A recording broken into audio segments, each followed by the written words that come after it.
Nature and nurture health ப்ரோக்ராமில் இயற்கையில் கிடைக்கிற பப்பாளி பழத்தை வச்சு பப்பாயா ஜாம் செய்ய போகிறோம். பப்பாளி பழத்தை நல்லா சுத்தமாக கட் பண்ணிவிட்டு ஒரு பவுலில் ஃபுல்லாக எடுத்துகிட்டு ஸ்மாஷ் பண்ணிக்கலாம்.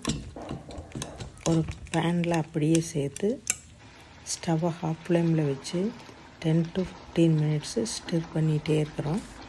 அது பாதியாக சுண்டி வந்துடும்.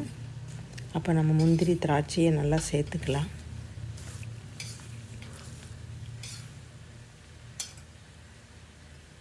மறுபடியும் நல்லா ஸ்டிர் பண்ணிக்கலாம். இது சி வைட்டமின் நிறைய இருக்குது இதில். இப்போ நம்ம சர்க்கரையை சேர்த்துக்கிறோம். ஒரு 2-3 டேபிள் ஸ்பூன் சேர்த்துனா போதும். ஏற்கனவே பப்பாளி நல்ல ஸ்வீட்டான பழம். இதில் இரும்புச்சத்து நிறையா இருக்குது. இதுக்கு நெய் கொஞ்சம் சேர்த்துக்கலாம். நெய்யில் குட் ஃபேட் இருக்குது.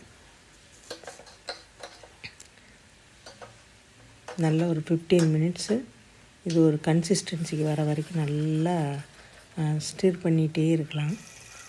அதுக்கப்புறம் சுக்கு ஏலக்காய் பொடியை சேர்த்து நல்லா ஒரு கன்சிஸ்டன்சி வந்த உடனே நம்ம பாட்டிலில் எடுத்து வச்சு 1 மந்த் வரைக்கும் சாப்பிட்லாம்.